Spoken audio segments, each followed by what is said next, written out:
ये video serious aspirants के लिए है।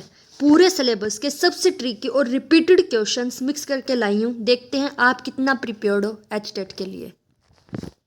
चलो स्टार्ट करते हैं। If the personal property of A partner is being used in the business of the firm it, इसका क्या आंसर होगा?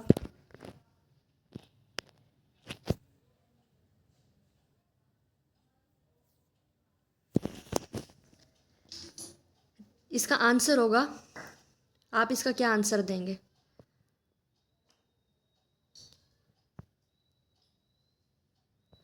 अगर किसी ने मतलब अगर किसी पार्टनर ने अपनी प्रॉपर्टी को बिजनेस में दे दिया है तो ये फर्म की प्रॉपर्टी नहीं बन जाती। पार्टनर अपनी प्रॉपर्टी को जब चाहे वापस ले सकता है।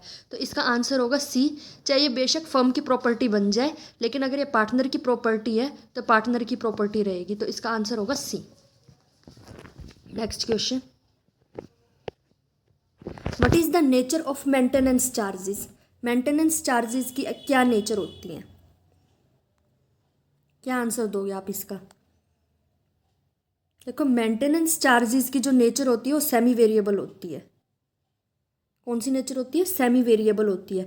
मेंटेनेंस चार्जेस में अगर किसी को जैसे सैलरी वगैरह दी जाती है तो वो तो फिक्स चार्जेस होते हैं, और जो रिपेयर्स वगैरह के जो चार्जेस होते हैं वो भी होते हैं इसके अंदर, तो फिक्स्ड भी है। और तो इसमें क्या बोला जाएगा? सेमी वेरिएबल, कुछ फिक्स्ड और कुछ वेरिएबल। आंसर नंबर सी।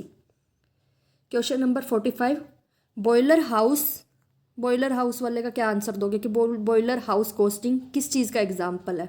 बॉयलर हाउस कोस्टिंग में किसी तरीके का प्रोडक्शन नहीं होता।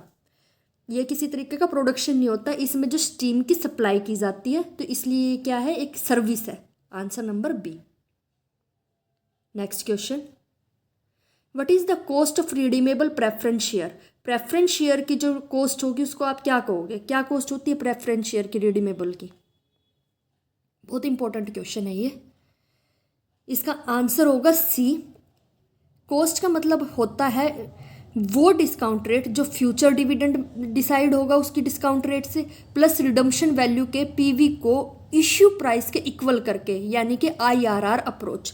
अगर आपको आईआरआर अप्रोच याद नहीं है तो आपको एक बार ये पढ़ लेनी चाहिए, उसी से रिलेटेड ये क्वेश्चन है। आंसर क्या हुआ? डिस्काउंट रेट जो future dividend plus redemption value को पीवी को इश्यू प्राइस के इक्वल करके, यानी कि IRR approach. Answer number C. बहुत important question. Question number 47, imprest amount relations. Imprest amount का किससे रिलेशंस है? जो इम्प्रेस्ड अमाउंट है वो पैटी कैश बुक से रिलेटेड है। क्या होता है? इसके अंदर जो कैशियर को एक फिक्स्ड अमाउंट पे किया जाता है, कैशियर को एक फिक्स्ड अमाउंट पे किया जाता है, ये इम्प्रेस्ड अमाउंट होता है। मतलब इसमें पैटी कैश बुक में ऐसा किया जाता है। Answer D. नेक्स्ट क्वेश्चन की तरफ चलते हैं। ABC Limited appointed a professional firm to identify business opportunities and prepare necessary documents before incorporation। मतलब इनकॉर्पोरेशन नहीं हुआ, इनकॉर्पोरेशन से पहले ही अगर आप नेसेसरी डॉक्यूमेंट्स वगैरह प्रिपेयर करते हो, आइडेंटिफाई कर रहे हो बिजनेस अपॉर्चुनिटीज़ कौन कौन सी होंगी, ये क्या कहलाता है? ये प्रमोशन कहलाता है। ये आंसर क्या हो जाएगा? प्रमोशन। आपने इस क्वेश्चन का क्या आंसर दिया है?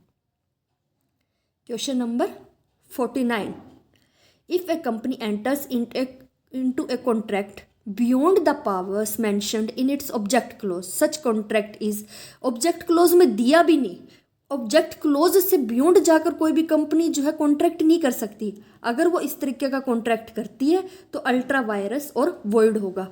यानी कि अगर शेयर होल्डर्स भी इस तरीके के कॉन्ट्रैक्ट को अप्रूव कर दें और वो कंपनी ऑब्जेक्ट क्लोज से परे जाके कोई कॉन्ट्रैक्ट करती है तो वो अल्ट्रा वायरस होगा। इस तरीके का जो कॉन्ट्रैक्ट होगा वॉइड होगा। Option number C. Question number 50, a public company issued shares without issuing a prospectus. Instead, it filed a document with the registrar.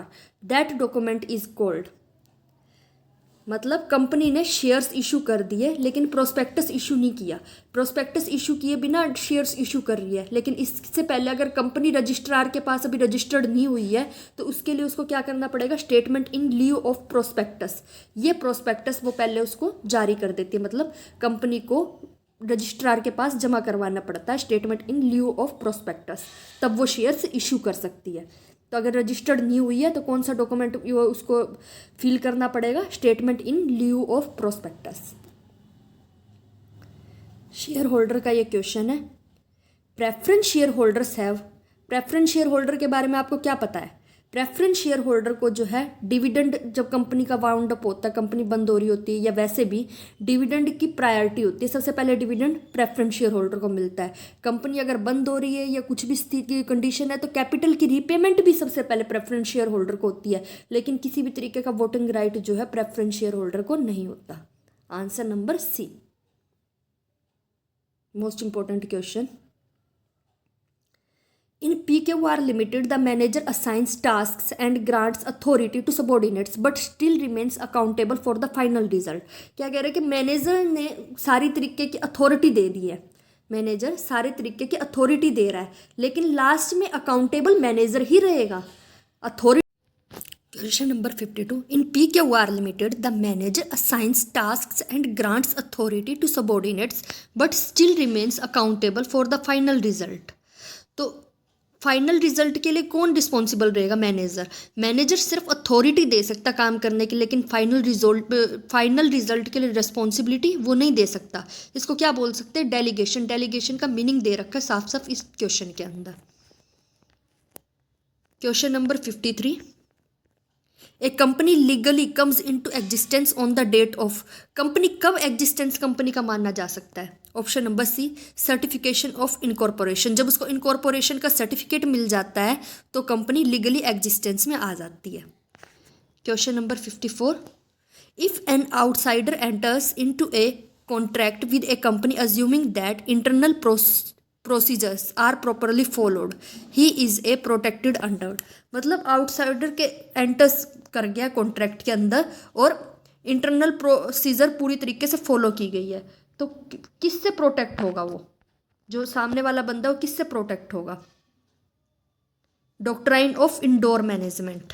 Doctrine of indoor management क्या कहता है कि अगर कंपनी अनरजिस्टर्ड है, कंपनी रजिस्टर्ड ही नहीं है, और फिर भी किसी बाहर वाले बंदे के साथ उसने कॉन्ट्रैक्ट कर लिया है, तो बाहर वाले बंदे को ही प्रोटेक्शन मिलेगा। बाहर वाला बंदा कंपनी को चाहे पैसे देने का भी वादा कर रखा है और फिर भी फर्म को अगर वो पैसे नहीं दे रहा है तो फर्म को सेफ्टी नहीं मिलेगी, उस बाहर वाले बंदे को मिलेगी। क्यों? क्योंकि कंपनी रजिस्टर्ड नहीं है। पार्टनरशिप एक्ट का भी उसमें दे रखा है ना कि कंपनी रजिस्टर्ड होनी चाहिए। जब तक कंपनी रजिस्टर्ड नहीं होती तब तक उसको कोई सेफ्टी नहीं मिलती। तो डॉक्टर ऑफ इंडोर मैनेजमेंट जो है बाहर वाले एक आउटसाइडर पार्टी को क्या देता है? पूरी तरीके से प्रोटेक्शन देता है, क्योंकि ये मान के चला जाता है कि बाहर वाले बंदा ये मान के चल रहा है कि कंपनी ने सब रूल्स पता है, कंपनी ने सारे रूल्स और रेगुलेशन फॉलो किए हुए हैं। बाहर वाला बंदा तो ये मान के चलता है, इसलिए सारी की सारी सेफ्टी आउटसाइडर को मिलेगी, कंपनी को कोई भी सेफ्टी नहीं मिलेगी। बहुत इंपॉर्टेंट क्वेश्चन था। तो इस सीरीज़ में आपने किस क्वेश्चन के कितने आंसर दिए, आपने कितने मार्क्स दिए, इसी तरीके की सीरीज़ के लिए लाइक करें, सब्सक्राइब करें और कमेंट सेक्शन में एक बार ज़रूर बताएं कि आपके कितने मार्क्स आए।